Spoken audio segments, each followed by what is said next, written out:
Olá, amados irmãos. O tema de hoje é os passos para o avivamento. E este será o primeiro passo, isto é, reconhecer e abandonar pecados. E o texto básico está em 2 Crônicas 7,14. Diz assim: E se o meu povo, que se chama pelo meu nome, se humilhar, orar e buscar a minha presença, e se desviar dos seus maus caminhos, então ouvirei dos céus, perdoarei os seus pecados e sararei a sua terra. Dizem que todo avivamento é precedido de uma forte convicção de pecado. Esta convicção de pecado, além de trazer à memória as consequências danosas do pecado, que aparecem em forma de doenças, decepções, perdas, depressões, desânimo e morte, também leva o crente a perceber que está ofendendo ao Deus que é santo, santo, santo.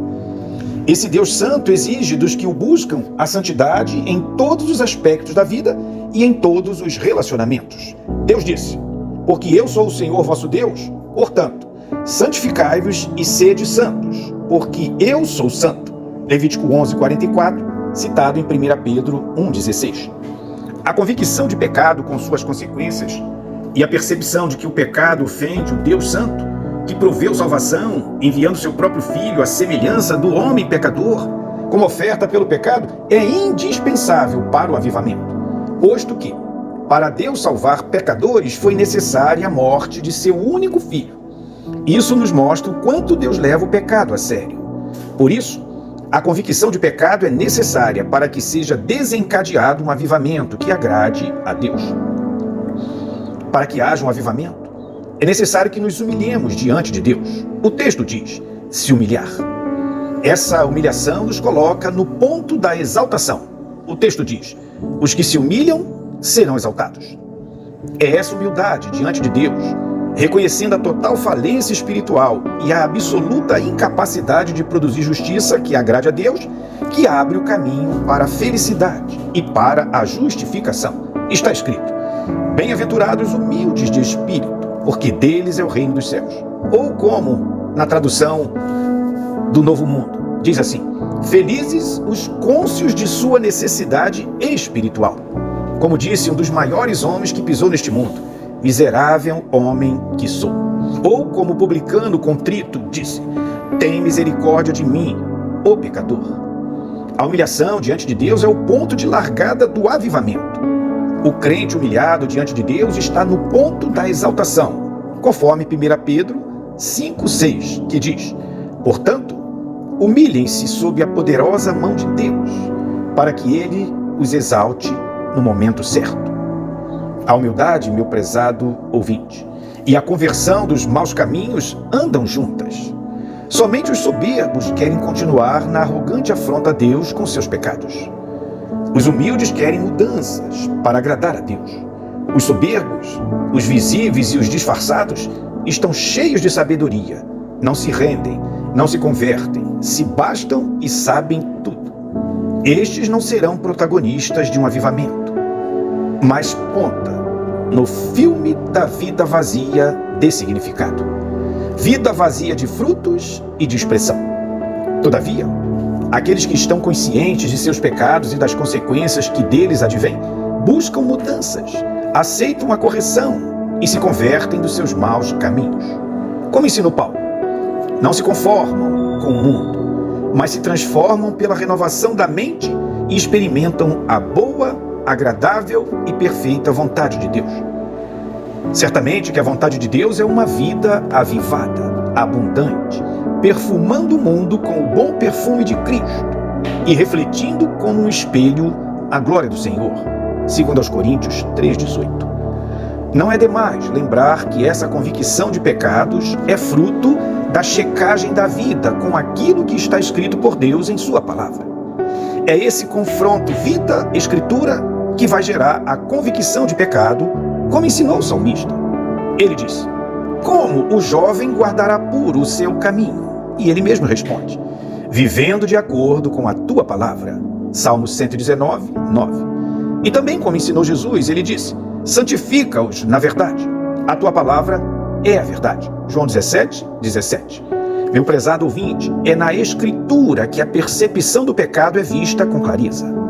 Aqueles que não a leem e não se importam com ela, permanecerão em seus erros e com as desastrosas e infelizes consequências do pecado. O texto de 2 Crônicas 7,14 talvez seja o melhor texto para falar de avivamento. Ele deixa claro a necessidade do reconhecimento e do abandono do pecado.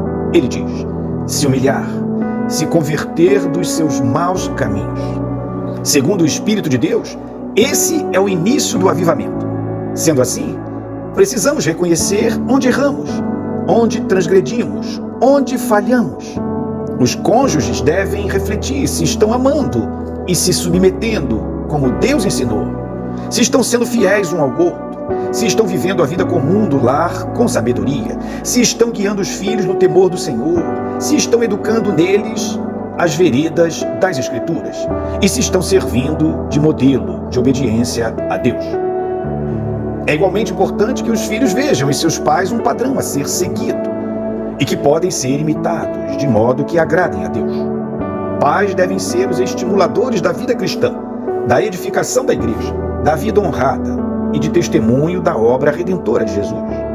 Os filhos devem ser conduzidos à vida cristã de serviço a Deus e não a uma vida mundana que satisfaz a carne e ao mundo. Nessa questão é bom lembrar que filhos não são propriedade de pais e de ninguém. Eles pertencem a Deus e, como tal, devem ser conduzidos para Deus e não para aquilo que os pais desejam. Pai e mãe são os privilegiados mordomos de Deus na criação e na educação de filhos para Deus. Os casais cristãos serão agentes do avivamento se aceitarem os desafios de serem casais segundo Deus, em amor, em sujeição, em fidelidade e em respeito mútuo, para servirem de luz no mundo que vive em trevas. Quanto aos filhos, devem também reconhecer suas falhas e abandonar pecados. Devem refletir se são obedientes, se cumprem as orientações de seus pais, se estão honrando a Deus com uma vida santa, se não aprontam quando estão longe da vista deles. É importante que o comportamento dos filhos, no claro ou no escuro, no carro ou no bonde, longe ou perto, na canoa ou no motor, sempre seja um comportamento que agrade aos pais. Os filhos devem pautar suas decisões pelos escritos sagrados. Se os filhos não obedecem, são respondões, resmungões, se estão mais ligados no mundo que em Deus, mais atentos às mídias que às Escrituras, se estão mais perto dos cinemas do que no culto a Deus, mais ligados na aparência que no coração, não viverão abundantemente e gloriosamente. Estes não serão agentes do avivamento. É necessário reconhecer os pecados e se converter. Só assim serão úteis para um avivamento. Para esse primeiro passo em busca de um avivamento, é preciso uma sondagem honesta na vida. Quanta hipocrisia e quanta tinta branca estão escondendo a podridão, como apontou Jesus. Quanta fachada e belas palavras totalmente destituídas de verdade, destituídas de amor e de justiça. Necessitamos, sim, com urgência, de uma checagem total para descobrir as sutilezas do pecado, as malandragens dos disfarces e a sujeira sob o tapete. É preciso um balanço em todas as áreas da vida para saber dos prejuízos da conduta mundana, material e carnal. Tudo precisa ser sondado e devidamente analisado para que haja o conserto das possíveis falhas, incluindo os relacionamentos com o sexo oposto, conforme a Epístola aos Gálatas.